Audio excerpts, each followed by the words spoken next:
In this video, you will learn how to find x and y intercepts from a graph, table, and equation, as well as learning what an intercept is. You want to attach this notes paper to the next right-hand page in your interactive student notebook. In order to make it fit, you might want to cut off the top border as well as the right-hand border, but make sure that you leave the bottom so that you can fill out the examples. As I go through each section, you want to write the notes right onto your notes paper so that you have the notes for class tomorrow. When you hear the word intercept, you might be thinking of some familiar times that you hear words like interception. An interception in football is when a player catches a ball that was thrown by another team. And another definition for interception would be when someone intercepts or receives a transmission, such as a phone call, from someone they weren't supposed to. You may see that in movies. But in math class, an x-intercept is the x-coordinate of a point where the graph crosses the x-axis, and a y-intercept is the y-coordinate of a point where the graph crosses the y-axis. In other words, we look at the points where the graphs cross each of the two axes. First, let's look at the x-intercepts. In other words, the x-coordinate of a point where the graph crosses the x-axis. So we need to identify the point in which each graph crosses the x-axis. So in the first one, I see that the graph crosses the x-axis at -2.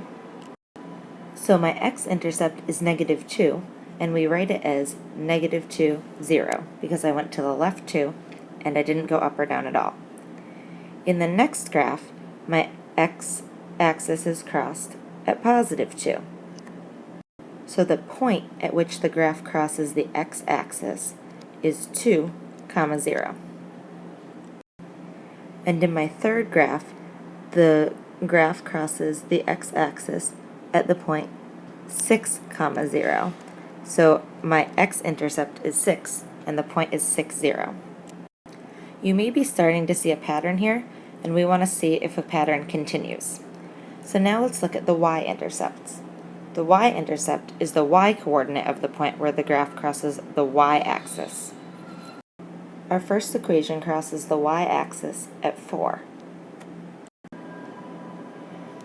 So the y-coordinate of the point where it crosses the y-axis, in other words, the intercept is 4, and our point is 0, 4, because we don't go to the left or right at all, but we do go up 4. In the next graph, we see that our line, or the graph of our equation, crosses the y-axis at 6. So our point for our y-intercept is 0, 6. And in our final graph, we see that the line crosses the y-axis at 0, -3. Pause the video and see if you can write down the pattern that you notice. You've got it. All the y-intercepts have an x-coordinate of 0, because we can look at each blue dot above, and we see that since we don't go to the left or right at all, our x value has to be 0. And all x-intercepts in orange have a y-coordinate of 0, because even though we go to the left or right, we don't go up or down at all. We can use this now to help us find our intercepts both in tables, which is very quick, and in equations, so we don't have to graph. I know you're probably wondering, why do we care? But it'll make it much faster for us to graph if we're able to use the intercepts. And when we do word problems, the intercepts usually have important meaning, so just wait. Keeping these two facts in mind, it should be easy for us to find the intercepts for the equation y equals -2x plus 2 using the table. I've already put some of the points in, and we always want to look for zeros when we're looking for intercepts. So I see 0, 2, and 1, 0. And I want to be careful which is the x-intercept and which is the y-intercept. So looking at our facts above, we know that all y-intercepts have an x-coordinate of 0. And if I were to picture my coordinate plane, I know that my y-intercept will be somewhere along this y-axis, so I know that I'm not going to the left or right at all, so my x value will be 0. That means that the point 0, 2 is actually my y-intercept, because I don't go to the left or right, but I go up 2 in order to graph that point. Now let's look at the other point that has a 0 in it. So we have 1, 0. I know that all x-intercepts have a y-coordinate of 0, so I'll write this in for my x-intercept. And I always want to practice graphing it just to be sure. So the point 1, 0 means I go to the right one and I don't go up or down at all. That's on the x-axis, so that's good news. As a little preview to going ahead, it's once I find my two intercepts, I can graph the line right from there. You might have noticed how fast it is to find the intercepts in a table of values. Just always be careful which is the x-intercept and which is the y-intercept, because it's very easy to confuse them. If it's an x-intercept, it needs a value for x, and if it's a y-intercept, it needs a value for y that's not 0. Unless, of course, we go through the origin. Yay. Finally, we want to find the x and y intercepts for two equations when we're not given a graph or a table. Sometimes it's hard to read from the graph, and it's not actually at an integer, and sometimes we just don't want to go through the hassle of making a table. So I'll keep these facts in mind one more time. If the x-intercepts have a y-coordinate of 0, they're of the form some x and then 0.